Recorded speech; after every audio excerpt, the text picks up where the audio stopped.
Bienvenue dans notre chère émission Dieu qui est sa parole. Nous sommes encore là pour parler quelque chose de la part de Dieu. Et nous continuons notre sujet. Nous étions en train de parler de la dynamique qui actionne la mécanique. Et nous en étions à l'introduction la fois passée.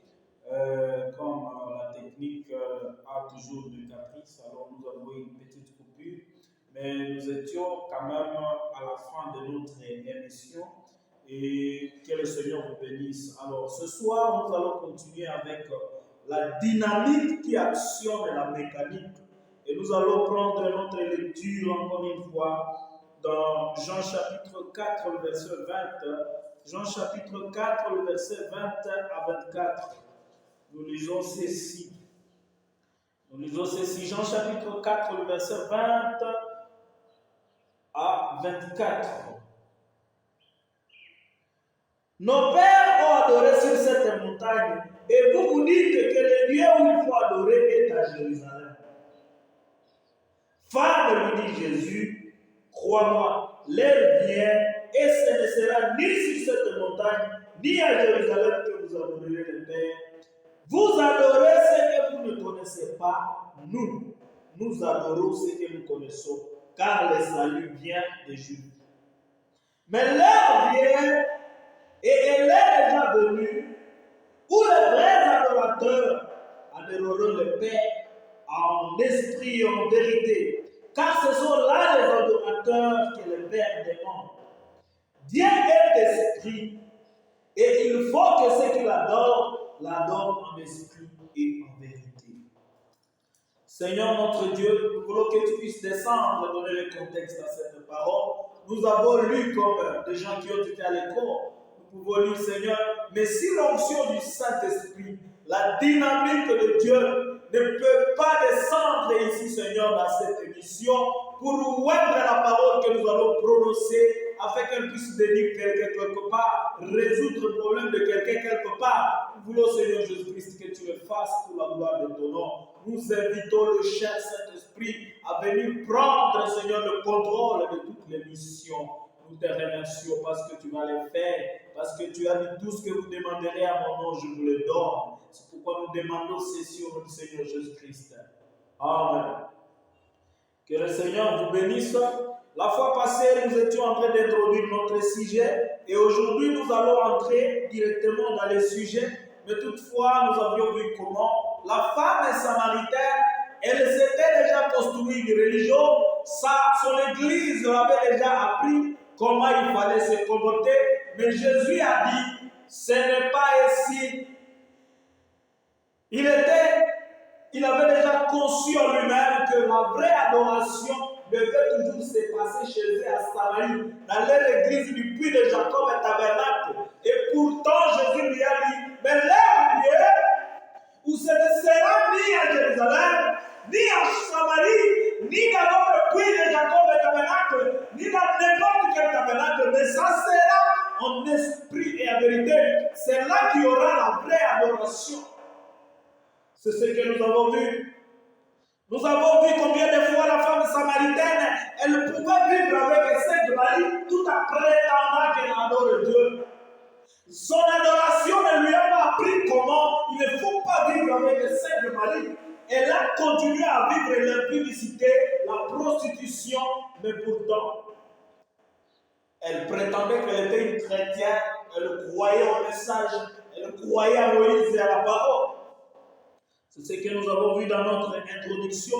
Et nous avons vu que Frère Branham nous a dit que l'adoration, le seul lieu d'adoration, et c'est la Bible qui le témoigne, c'est seulement en Jésus-Christ.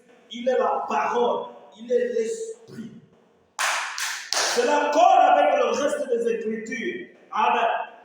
La vraie adoration ne se trouve pas dans aucune église. La vraie adoration ne se trouve pas dans aucun tabernacle. Mais la vraie adoration se trouve en Jésus-Christ.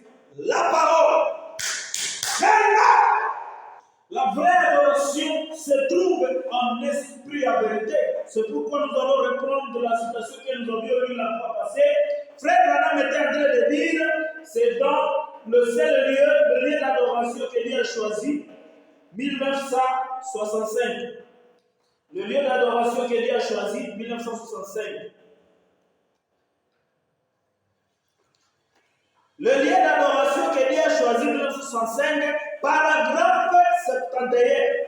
Mes amis, je ne vais pas blesser les sentiments, mais je suis responsable d'un message. Et ce message, c'est sortez de la suite. Et si je vous demande de sortir, où vais-je vous amener? Vous amènerai-je au Branham Tabernacle? Il est tout aussi coupable que tous les autres tabernacles. Amen.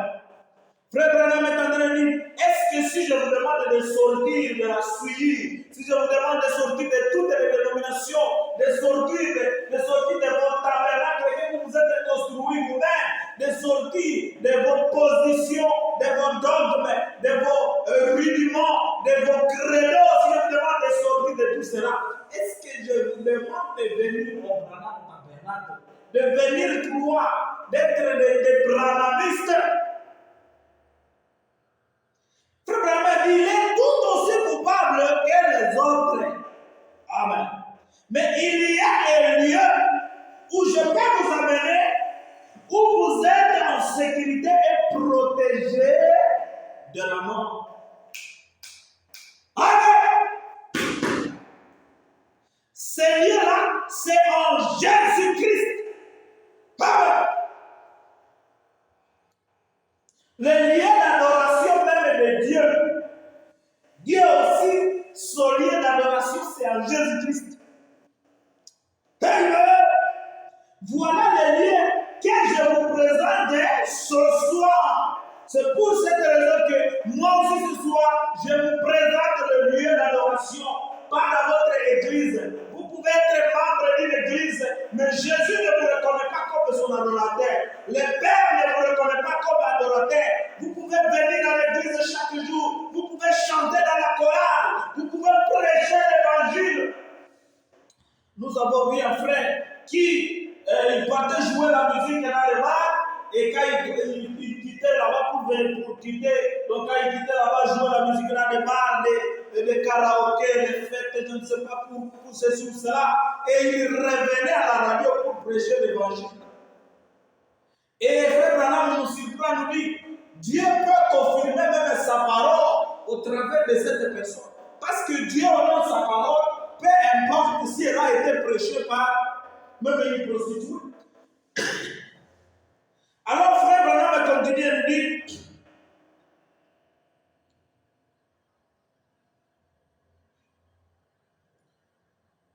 c'est à Jésus-Christ le lieu d'adoration de Dieu. Voilà le lieu que je vous présente ce soir, là où Dieu a mis son nom, là où il a promis de rencontrer toutes personnes qui y entreraient,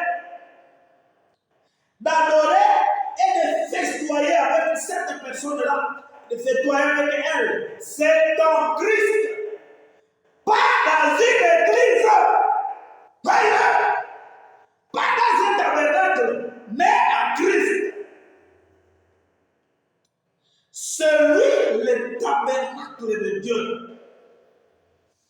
C'était la citation que nous étions en train de lire. Et frère Branham nous montre que la vraie adoration, l'adoration du Père, ne se trouve pas dans une église. L'adoration du Père ne se trouve pas dans un tabernacle. Mais l'adoration du Père se trouve en Jésus-Christ. C'est pour cette raison que nous étions en train de vouloir commencer maintenant notre sujet. Nous avions lu dans Jean chapitre 4, nous étions au verset 23. Il dit ceci. Mais l'heure vient et elle est déjà venue où les vrais adorateurs adoreront le Père en esprit et en vérité. Car ce sont là les adorateurs que le Père demande. Pour que le Père puisse vous adorer, vous appeler son adorateur. Pour que Dieu puisse vous accepter comme adorateur. Il ne demande pas que vous soyez membre d'une église quelconque. Il ne demande que pas que vous soyez ceci ou cela. Il veut que vous puissiez avoir deux choses. Dieu, pour vous accepter comme adorateur, il faut venir auprès de lui avec deux choses. L'esprit et la vérité. Amen. Peu importe qui vous êtes, peu importe où vous êtes, si vous adorez Dieu en esprit et en vérité, vous êtes un adorateur. Et la Bible dit, ce sont là les adorateurs que le Père demande. Ce sont là les adorateurs que le Père demande. Maintenant, la dynamique qui actionne la mécanique. Amen. Pour qu'un moteur, pour qu'un véhicule puisse marcher, cela demande aussi deux choses. Pour que le véhicule puisse marcher, premièrement, ça demande de l'essence. Deuxièmement, ça demande l'étincelle pour allumer cette essence et produire le mouvement. Amen. Pour que la lampe puisse s'allumer, premièrement, ça demande le pétrole.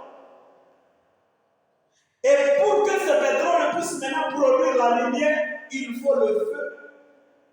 C'est de cela que nous sommes en train de parler. Alors, frère Branham nous illustre ceci. Il nous dit, nous allons le lire dans C'est le lever du soleil. C'est le lever du soleil. Paragraphe 115 et 116. Ils ne peuvent agir qu'une fois mis ensemble. Vous pouvez avoir même 1 million de fils de carburant.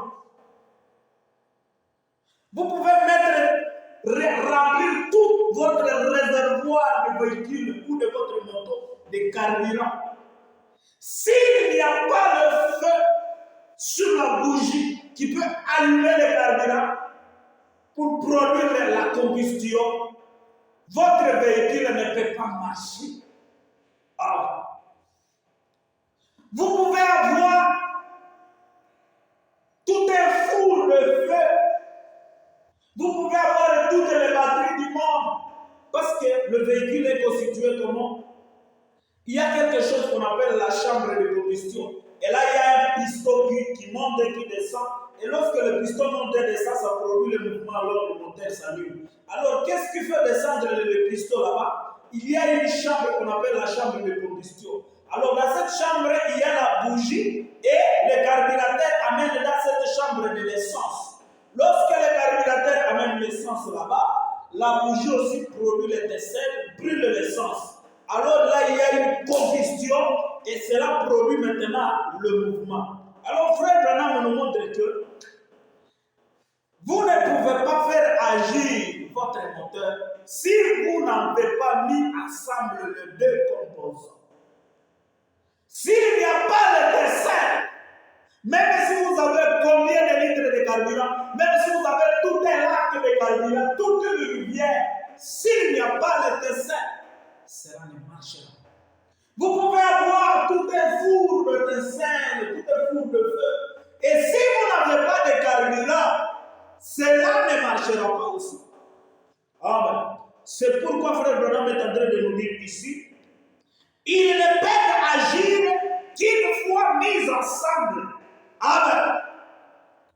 Et si l'une restera immobile, mais l'autre s'enflammera. C'est ce qui arrive.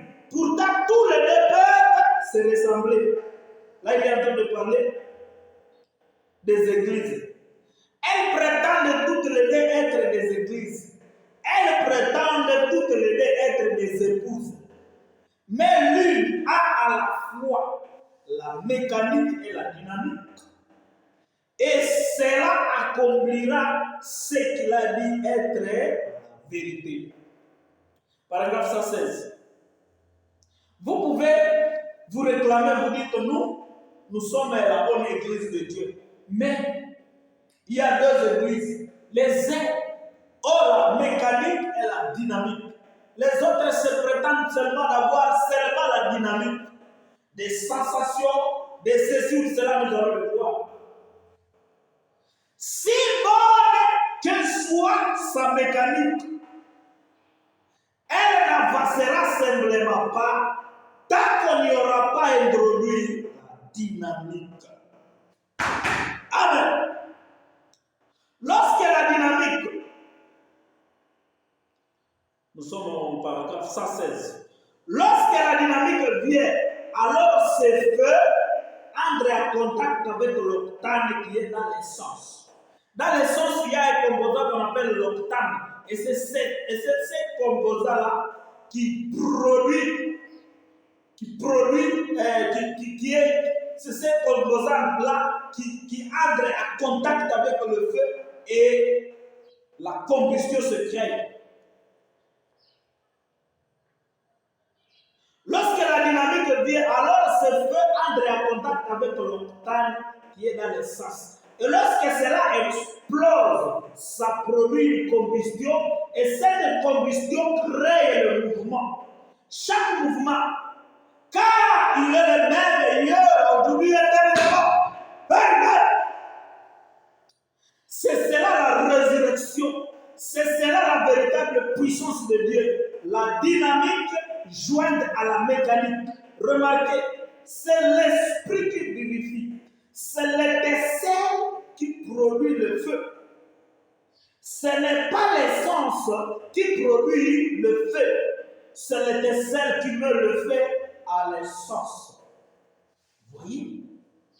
C'est cela la plus grande problématique que nous avons. Beaucoup de gens sont en train de marcher seulement avec la mécanique. Ils connaissent la parole comme cette femme samaritaine. Elle pouvait situer chaque événement. Elle pouvait dire nos pères adorés sur cette montagne. Elle pouvait dire tout, le Seigneur du Messie. Je vois que tu es prophète. Non, cette piscine a été creusée par notre grand, par notre ancêtre Jacob. Oh, c'est sur cela. Elle connaissait beaucoup de choses dans la parole de Dieu. Mais qu'est-ce qui clochait dans sa vie? Qu'est-ce qui pouvait ne pas lui amener? Qu'est-ce qui pouvait lui amener à continuer à vivre cette vie, d'avoir un Seigneur tout en connaissant la parole? Se passe qu'elle n'avait pas la dynamique dont parle Frère Branham ici. Alors, Frère Branham combat cette dynamique ici avec le Saint-Esprit. Et Frère Branham combat la mécanique ici, c'est-à-dire l'essence. L'essence, c'est l'essence qui est la mécanique. C'est tout simplement de l'eau comme ça. Vous pouvez boire cela comme ça et vous négligez, c'est de l'eau. Mais il faut l'étincelle produite par la bougie pour produire le feu. Alors le mouvement va se créer. Et Frère Branham me dit que cette dynamique-là, sous le Saint-Esprit et la mécanique, c'est la parole. Nous allons le lire dans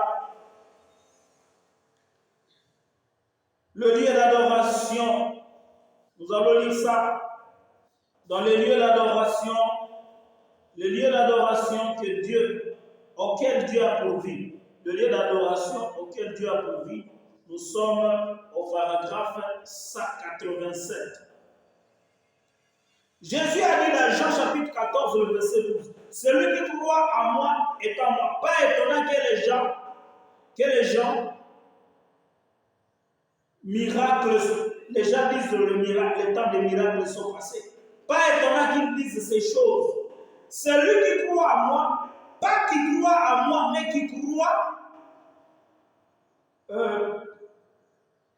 croit en moi, le zèbre que je fais, il le fera aussi.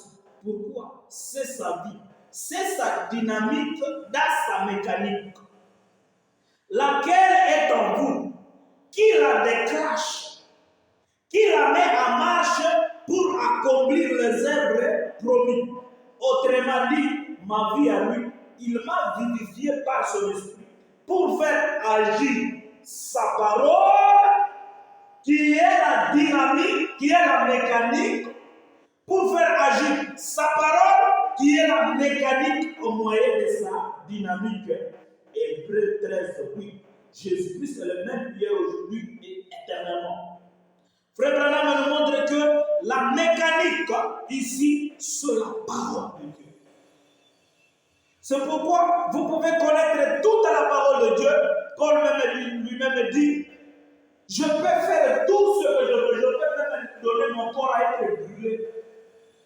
Si je n'aime pas l'amour, Dieu lui-même, parce que la Bible dit Dieu est amour, je peux connaître tous les mystères. Mais si je n'ai pas Dieu qui peut venir se mettre, s'asseoir dans ma vie et vivifier sa parole en moi pour produire les fruits de la repentance. C'est ce que Jean disait à ceux qui venaient au baptême, disant, vous êtes la race que vipère, produisez les fruits dignes de la repentance. C'est pourquoi aujourd'hui, nous avons beaucoup de gens, ils connaissent le mystère, ils connaissent la parole de Dieu, ils connaissent tous les mystères, mais ils ne changent pas. Ils ont une vie impure, une vie qui n'est pas digne de la parole de Dieu, une vie qui n'est pas digne de la connaissance qu'ils ont. C'est parce qu'ils ont marché avec la mécanique, la parole seulement. Nous voyons aussi dans allumer la lumière, paragraphe 162. Frère Branham vient de nous montrer que la mécanique, c'est la parole. Nous voyons maintenant si la dynamique c'est quoi. À cette heure ici, frère, lorsque nous nous demandons ce qui cloche dans notre réveil, qu'est-ce qui ne va pas? Nous avons la partie matérielle et tout. Nous avons la mécanique. Mais où est la dynamique? Frère Branham est en train aussi de se demander, c'est qu'est-ce qui cloche dans nos vies? Qu'est-ce qui cloche dans notre réveil? Qu'est-ce qui cloche dans nos églises? Pourtant, nous sommes en train de prêcher. Il y a des frères qui prêchent la parole. Il y a des frères qui prêchent la parole avec onction. Mais c'est tout simplement la mécanique, la parole. Mais où est la dynamique qui peut accompagner cette parole dans la vie des chrétiens pour qu'ils produisent la vie chrétienne enviable, la vie chrétienne digne? C'est ce dont nous avons besoin pour amener Jésus sur la scène. Amen. Qu'est-ce qui ne va pas? Je vous l'ai dit, il y a un ici aujourd'hui appelé le Saint-Esprit qui peut déclencher la dynamique. Il est la dynamique de la mécanique. Frère Branham nous montre que c'est le Saint-Esprit qui est la dynamique de la mécanique. Alors, nous sommes en train de parler, notre sujet est déjà clair, nous sommes en train de vouloir parler de la dynamique qui actionne maintenant la mécanique. C'est ce que nous sommes en train de chercher à étudier dans notre petit sujet ce matin, ce soir, dans notre petit sujet ce soir. Alors, la femme samaritaine, elle connaissait toute la parole, et c'est comme si notre état aujourd'hui, nous connaissons tout. Même Jésus, dans sa parole, dit dans l'Apocalypse, là où il dit, tu te vantes, tu connais les choses, pourtant tu es froid. Tu n'es ni chaud ni froid. Tu dis, je n'ai besoin de rien. Qu'est-ce que la Bible dit? Dieu ne lui a pas demandé de venir acheter la parole. Il a dit, venez acheter le colis, l'huile pour oindre tes yeux, afin que tu vois. C'était le Saint-Esprit qui manquait. La dynamique de Dieu, c'est elle qui manque dans la Odyssée pour actionner les promesses de Dieu pour nous aujourd'hui. C'est pourquoi nous allons les lire aussi dans la force parfaite par la faiblesse parfaite. La force parfaite par la faiblesse parfaite. Force parfaite par la faiblesse parfaite. C'est au paragraphe 340.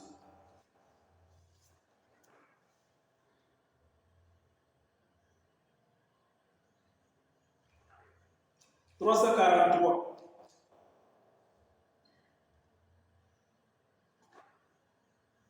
340, nous allons lire le paragraphe 344. Ces grosses machines ecclésiastiques que nous avons, les grosses machines d'église sont complètement calaminées. Calaminé signifie se couvrir des résidus de la combustion des carburants qui se déposent et engrassent les cylindres des moteurs. Ça veut dire que nos églises aujourd'hui, ils ont par exemple, lorsque le moteur est en train d'enlever beaucoup de fumée, les moteurs ne s'allument plus. Pourquoi? Parce qu'il y a beaucoup de calamine dans des cylindres, des saletés. Alors, il y a un cognement spirituel dedans. Cognement spirituel dedans. Lorsque vous êtes en train de démarrer, vous démarrez l'église, vous essayez d'introduire la parole, mais il y a vraiment quelque chose qui manque. Les choses ne marchent pas. Qu'est-ce qu'il y a? C'est parce que les gens sont calaminés. Je crois que le vilebrequin n'est pas à bon état. Quelque chose ne va pas. Ils utilisent la mauvaise qualité d'essence. C'est tout calaminé. Ils utilisent une expérience de séminaire au lieu du Saint-Esprit.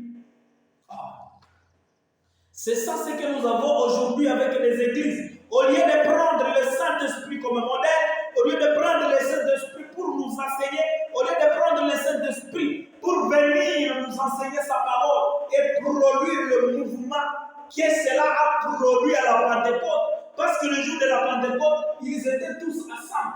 Jésus leur avait dit, attendez dans la chambre. Nous allons y arriver. Alors, les grands réveils que nous avons dans le pays, nos grands hommes, nos grandes campagnes de guérison, tout a échoué. Nous le savons. Regardez notre noble évangéliste Billy Graham, il a parcouru le pays. Il a parcouru le pays de bout à l'autre, à maintes reprises. Quel bien cela a-t-il fait? Oral Robert avait des campagnes de guérison partout. Et cela devient toujours pire. Les gens continuent toujours à vivre n'importe comment.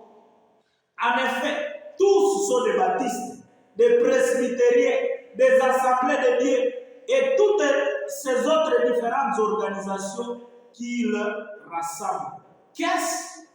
Une énorme machine ecclésiastique, et Dieu a complètement rempli cela de calamine.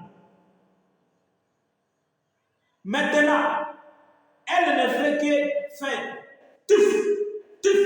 Lorsque vous essayez d'allumer avec le Saint-Esprit, cela ne fait que faire tuf. Les tas de miracles sont passés.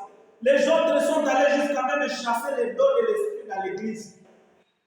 Ah, nous ici, les dons n'opèrent pas. Il ne faut pas que les dons puissent citer ici les noms des gens. Ah, Dieu ne ridiculise pas ses enfants. Si toi tu as péché et tu continues à rester parmi nous, tu te dis que Dieu ne va pas te ridiculiser, mais c'est toi qui as ridiculisé la parole. Tu es allé te prostituer, tu es allé faire ceci ou cela là-bas, et tu dis que la prophétie ne puisse pas te dire. C'est pourquoi ils ont chassé même le don de l'esprit dans l'église. Voilà ce qui nous est arrivé. Maintenant, elle ne fait que faire tif, tif. Vous pompez, ça fait tif, tif. Vous pompez, et petit peu ici, et là, c'est abîmé, c'est foutu. Il n'y a plus d'essence. Vous avez versé l'eau dedans, au lieu de l'essence, les autres ont versé l'eau dans le carburateur, dans le réservoir. C'est ce qui est en train de faire en sorte que beaucoup de choses ne marchent plus aujourd'hui. C'est pourquoi les gens ont remplacé la parole avec leurs propres dogmes. Ils ont versé l'eau dans la parole. Ils ont essayé de réduire la force des ficelles. Voilà. Verser de l'eau dans la parole. C'est pourquoi les évangélistes, au lieu de tonner sur le péché, ils essaient de dorloter les gens. Oh, ceci ou cela, oh ceci ou cela. C'est ça le problème. Ils ont versé de l'eau dans l'essence. Pour les autres, il n'y a même pas l'essence dans les carburateurs. Pour les autres, les pistons sont déjà coupés. Même si vous allumez à la main, vous essayez d'allumer, il n'y aura plus de mouvement parce que les pistons sont déjà cassés.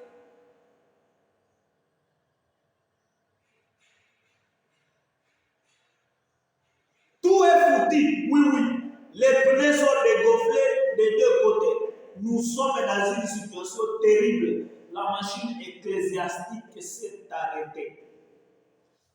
Voilà le grand problème. C'est ce que nous sommes en train de courir aujourd'hui. Les gens ont ajouté à la parole leurs propres choses. Ils ont ajouté le dogme à l'intérieur de la parole. Ils ont ajouté de l'eau dans la parole. Ils ont essayé de réduire les ficelles. Partout où même la parole était en train de tirer, ils ont rétréci. Ils ont rétréci la force des ficelles. C'est pourquoi nous voyons, tout ne marche plus aujourd'hui. La parole de Dieu qui est la mécanique a toujours besoin de la dynamique qui est le Saint-Esprit pour actionner cette parole et vous montrer ce qu'est la promesse pour votre temps. Si vous avez la parole, la Bible, Frère Branham me dit, vous ne pouvez pas avoir seulement la mécanique et vous attendre à produire un mouvement. Une fois tout le lait mis ensemble, c'est cela qui produit le mouvement. Le mouvement ne se produit que s'il y a deux choses, la mécanique et la dynamique. C'est pourquoi aujourd'hui, nos églises ne marchent plus. Vous ne voyez pas, les promesses les gens sont en train de pleurer, les gens sont en train de souffrir dans les églises. Il n'y a plus la présence du Saint-Esprit. Pourquoi? Parce que beaucoup d'autres gens, ils ont mis de l'eau dans la parole. Ils y ont injecté de l'eau et d'autres ont des véhicules, des machines ecclésiastiques. Ça carburant. Voilà. D'autres ont seulement des étincelles. Nous lisons cela. C'est le lever du soleil. C'est le lever du soleil. Paragraphe 114. Vous pouvez crier, vous pouvez hurler et faire tout ce que vous voulez et renier cette parole. Vous pouvez crier, sauter, danser à l'esprit, faire tout ce que vous voulez, mais renier cette parole. Cela ne servira à rien. C'est pourquoi les machines ecclésiastiques se sont arrêtées. Parce que les gens, ils ont renié la parole. Ils ont ajouté de l'eau dans l'essence. Frère Branham nous montre que l'essence représente la parole de Dieu. Et l'étincelle représente le Saint-Esprit. C'est pourquoi beaucoup de gens aujourd'hui, ils ont renié la parole, ils ont ajouté de l'eau dans la parole, ils ont ajouté de l'eau dans l'essence. C'est ce qui est en train de faire ainsi que rien ne marche aujourd'hui. Il y a beaucoup de choses qui ne marchent pas dans les églises. L'église est restée, on dirait, stationnée, mais l'épouse de Christ, Dieu a toujours des témoins quelque part. Ce n'est pas à dire que Dieu, lorsque votre église ne marche plus avec Dieu, ce n'est pas à dire que l'épouse que Jésus a dit que cette épouse sera semblable à lui. La parole, cette épouse est quelque part et Dieu est en train de la façonner. Vous pouvez crier, vous pouvez hurler, vous pouvez sauter et faire tout ce que vous voulez. Vous pouvez même prêcher la parole avec onction. Mais si vous reniez la parole, vous y ajoutez quelque chose qui n'est pas la parole, vous reniez ici, cela ne vous servira à rien. Vous ne faites que tourner le piston à la manivelle. Vous êtes en train de tourner l'église à la manivelle. C'est pourquoi aujourd'hui nous avons des églises. On manque si ce sont des églises. Il n'y a pas de puissance de Dieu. Tout est mécanique. Tout est mécanique. Pas de dynamique de Dieu. pouvez voir le frère. Un jour, nous étions en train de parler d'un frère, nous lui avons dit que frère, est-ce que tu connais que Dieu nous a promis que nous allons avoir bientôt la manifestation de Christ de Dieu. Toute la nature est en train de soupirer pour voir cette manifestation venir. Nous étions en train de parler de la manifestation de Dieu avec le troisième poule que notre cher précieux frère Branham a aussi expérimenté. Nous étions en train de lui dire, est-ce que tu sais que bientôt nous allons aussi créer des équilaires? Mais le frère a dit, ah non, ça c'était seulement pour frère Branham. Nous ne pouvons pas faire ça. Voilà, nous devons renier la parole. C'est pourquoi Dieu aussi va les renier. Continuons. Vous ne faites que tourner les pistons à la manivelle. Vous avez les tesselles pour faire l'allumage.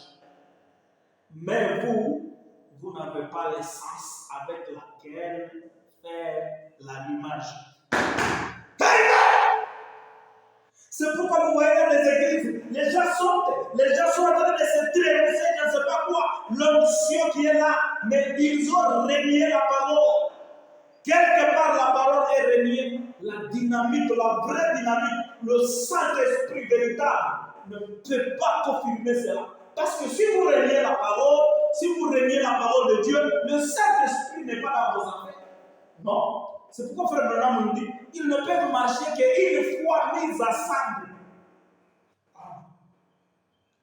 Amen. Amen. Lisons dans la perfection, paragraphe 47 à 49. Eh bien, vous pouvez chanter comme une alouette. Et avoir toujours de la haine, de la malice et des disputes dans votre cœur, dans votre âme. Vous pouvez crier comme je ne sais quoi. Vous avez toujours cela. Vous pouvez danser par l'esprit. Vous pouvez parler à l'autre. Vous pouvez prophétiser. Voilà les grands problèmes. Nous avons cela aujourd'hui. Vous pouvez prêcher n'importe laquelle de ces choses et avoir toujours la malice, de l'envie et des disputes dans votre cœur. Tout cela, vous pouvez le faire. Voilà les grands problèmes. Nous avons de problèmes aujourd'hui. Les gens se sont attachés seulement à de petites fabrications. Vous reniez la parole quelque part là-bas et vous continuez à danser à l'esprit, vous continuez à prophétiser. C'est pourquoi nous pouvons prendre exemple avec c'est des sciences. Je pense que c'est des sciences. La parole de l'ère 1 disait quoi? Le lieu où les chiens ont léché le sang de la botte. C'est dans ce même lieu que les sang d'Akab sera léché. Mais qu'est-ce qui s'était passé? Les serviteurs, le prophète de Jézabel, le prophète d'Akab, le serviteur mercenaire qui ne servait que pour l'argent. Lorsqu'Akab est venu au cimetière, son Dieu, je ne sais pas, ce n'était pas l'Éternel, parce que la Bible précise que ce n'était pas le prophète de l'Éternel. C'est pourquoi Josaphat a dit, n'y a-t-il pas ici un autre? N'y a-t-il pas ici un autre prophète par qui consultait maintenant l'Éternel? Ils avaient consulté leur prophète Bar. Et c'est pourquoi ils ont prophétisé, montez, car Dieu a mis garde entre tes mains. Même si vous pouvez sauter, vous pouvez prophétiser, mais si cela est contraire à la parole, vous marchez contrairement avec la parole, Satan vous a déjà trompé. Parce que la dynamique de Dieu, tout le mouvement de Dieu, de son épouse, de son église, se produit seulement si il y a deux choses, l'esprit et la vérité. C'est pourquoi aujourd'hui nous avons des églises qui ne font qu'être faire des sauter. Les autres prient même pour des malades. Et les malades peuvent guérir. Les malades peuvent guérir aussi. Les sensations, avoir toutes ces sensations, les émotions. Si vous avez déjà renié la parole quelque part, cela ne marche pas. Amen. Que Dieu soit béni. Voilà pourquoi tu peux parler à l'âme, tu peux prophétiser, marcher, tu peux même marcher dans les airs comme ça. Tu voles comme un oiseau. Mais si tu as déjà renié la parole quelque part, cela ne va pas marcher. Amen. Nous sommes en train de parler de la dynamique qui actionne la mécanique. Si vous avez seulement la mécanique et vous reniez la dynamique, le Saint-Esprit qui amène Jésus-Christ sur la scène, qui prend la parole et la confirme. Votre truc, votre mouvement est toujours statique. C'est une machine ecclésiastique qui est toute calaminée, pleine de calamines. Vous pouvez sauter, frère Branham nous dit que ça, ce n'est que le dessin. Mais il n'y a pas de carburant.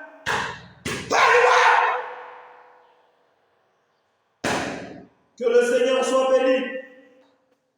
Amen. Maintenant, nous allons voir si c'est quoi. Ce qui vous fait sauter comme ça, c'est quoi au juste? Parce que si ce n'est pas l'Esprit de Dieu qui vous fait sauter là-bas, la frère Branham nous dit, vous pouvez sauter, vous pouvez crier, vous pouvez faire tout cela. Il dit que ça, ce n'est que le décès.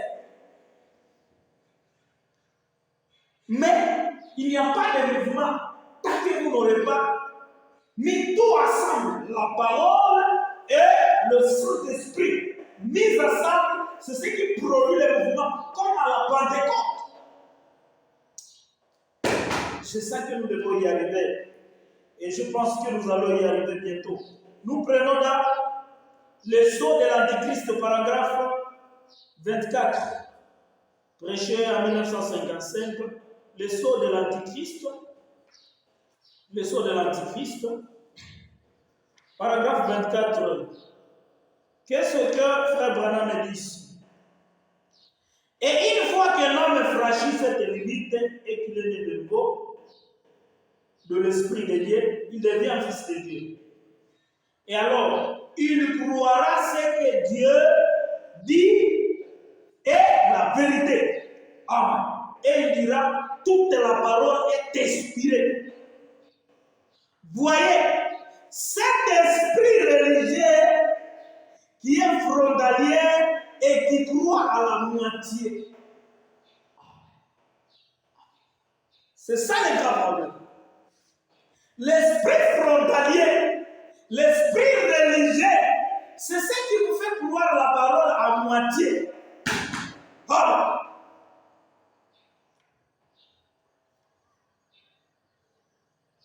Vous direz, frère Branham, voulez-vous me dire que l'esprit de l'Antichrist sera un esprit religieux? Jésus a dit, cela sera si proche, cela ressemblera tellement à la chose véritable que cela séduira même les élus, si c'est possible. Matthieu 24. C'est mettre une lumière et peu de différence à la chose, n'est-ce pas? C'est un esprit religieux, un esprit qui peut crier sous l'onction, un esprit qui peut danser dans l'esprit, terrible, mais qui croit la moitié de la parole. C'est là où il y a le problème aujourd'hui. Un esprit qui peut chasser les démons, terrible. Un esprit qui peut crier, danser à l'esprit. Un esprit qui peut encore chasser les démons, terrible. Un esprit qui peut opérer toutes sortes de miracles, mais qui pourtant n'est pas né de l'Esprit de Dieu. Vraiment, c'est ça le grand problème. C'est ce que Frère Branham a dit ici à haut. Voyez cet esprit religieux qui est frontalier et qui croit à la moitié de la parole. Qui croit à la moitié de la parole. Ce n'est que les dessins. Vous avez produit beaucoup de dessins. les émotions. Mais si dans votre vie, Jésus-Christ n'est pas manifesté dans votre vie, cela ne vous servira à rien. Cela ne vous servira à rien. Nous allons lire dans la perfection. Voyons un peu dans la perfection.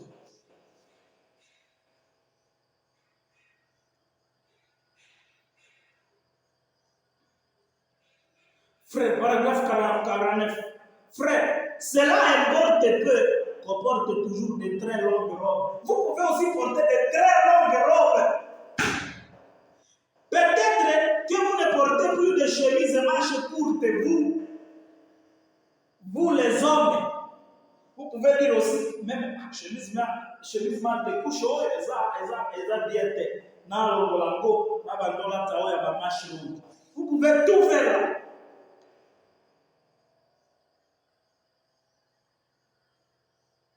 Et des choses semblables, ou quoi que vous vouliez. Mais si vous avez toujours de la malice, de l'envie, des disputes, peut-être que vous avez couru, danser, parler à langue, crier, prêcher l'évangile, ou n'importe quoi, mais vous êtes perdu tant que le sang ne vous a pas purifié, n'a pas déversé l'amour du verre. Amen. N'a pas déversé l'amour du du Seigneur Jésus-Christ dans votre cœur et laissez les empreintes de la vie de Christ derrière vous. Amen. Vous êtes perdus. Vous pouvez danser, faire tout ce que vous voulez, mais si l'Esprit de Christ, Amen, n'entre pas en vous, ne répand pas son amour divin en vous, vous êtes tout aussi perdus que n'importe qui. C'est pourquoi nous sommes en train de voir la femme samaritaine. Elle était tout simplement là. Elle connaissait tous les mystères. Elle connaissait tous les mystères, les signes du Messie. Elle pouvait tout bien expliquer. Et voilà, tout elle pouvait faire, mais elle avait toujours une vie impure. Elle pouvait vivre toujours avec 5 maris, avec cette vie qu'elle prétendait avoir. C'est exactement la vie que nous sommes en train de voir aujourd'hui pour les frères. Il y a beaucoup de gens, c'est ce que nous sommes en train de voir aujourd'hui. Nous connaissons quelque part les cultures d'église. Nous connaissons déjà les 770 semaines de Daniel. Tous les mystères. Frère Branham est venu là prêcher tout. Et nous connaissons déjà tout cela. Nous pouvons bien les énumérer. Expliquer même le pardon. Quelqu'un qui peut vous expliquer le pardon, mais en lui, après avoir quitté la chair, qui essaie d'aller le voir, il a en lui, il a encore la colère en lui. Je me rappelle les prédicateurs, je suis en train d'aller le voir. J'essayais de lui expliquer que ce qu'il disait, ce n'était pas écrit dans la Bible. Il s'est fâché, il a commencé à gronder sur lui. Toi, tu n'as pas de respect, toi. Voilà. Pourtant, il connaît toute la parole. Il monte à la chair, il prêche avec onction. Et voilà. C'est ce que nous avons produit aujourd'hui. C'est ce que nous avons produit aujourd'hui. Nous allons terminer avec, nous allons terminer pour ce soir avec cette citation. Cette citation. Dieu tient sa parole.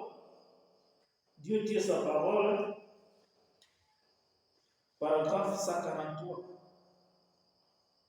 Dieu tient sa parole, paragraphe 143. Tenez-vous à la parole. Peu importe toutes les sensations que vous pouvez éprouver. Combien vous pouvez sauter et crier. Combien vous pouvez faire ceci ou autre chose. Si l'Esprit de Dieu ne vous conduit pas à mener une vie pure, parfaite, devant Dieu, condamnez la chose. Tenez-vous à la parole. Tenez-vous à la parole. Restez d'abord avec la mécanique de Dieu qui est sa parole.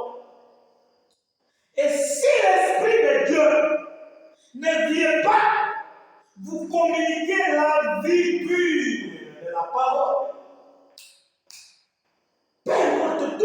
pouvez faire. Vous pouvez sauter, danser en esprit. Vous pouvez prophétiser, même les prophéties qui s'accomplissent. Vous pouvez avoir des visions, tout ce que vous voulez. Mais si la vue pure du Saint-Esprit n'est pas dans votre cœur, condamnez la chose. Condamnez cela. Condamnez cela. Condamnez cela.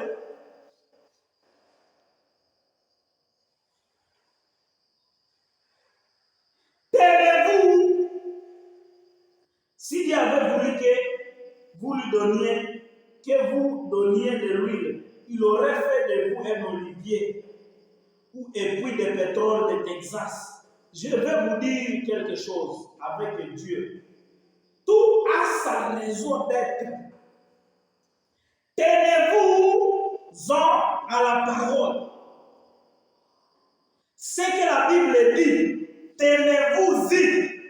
C'est l'urim tumim de Dieu. Amen. Que le Seigneur vous bénisse pour ce soir et nous vous remercions. Seigneur de Tout-Puissant, nous voulons que cette parole puisse être, Seigneur Jésus-Christ, avoir de l'impact dans notre vie. Donne-nous ta dynamique du Saint-Esprit pour que partout où nous passons, Seigneur, que le Saint-Esprit nous accompagne. Ne nous laisse pas nous éloigner de la parole. Nous te prions parce que nous savons que tu vas le faire. Au nom du Tout-Puissant, le Seigneur Jésus-Christ. Tu vas bénir, Seigneur Jésus-Christ, les auditeurs. Tu vas bénir ta parole dans nos cœurs. Au nom du Tout-Puissant, nous voulons que ton onction puisse encore une fois descendre la fois prochaine pour que nous parlions de ta parole et que nous puissions, Seigneur, attirer profit et bénéfice de la vie. Nous savons que tu vas le faire. Au nom du Seigneur Jésus-Christ. Amen.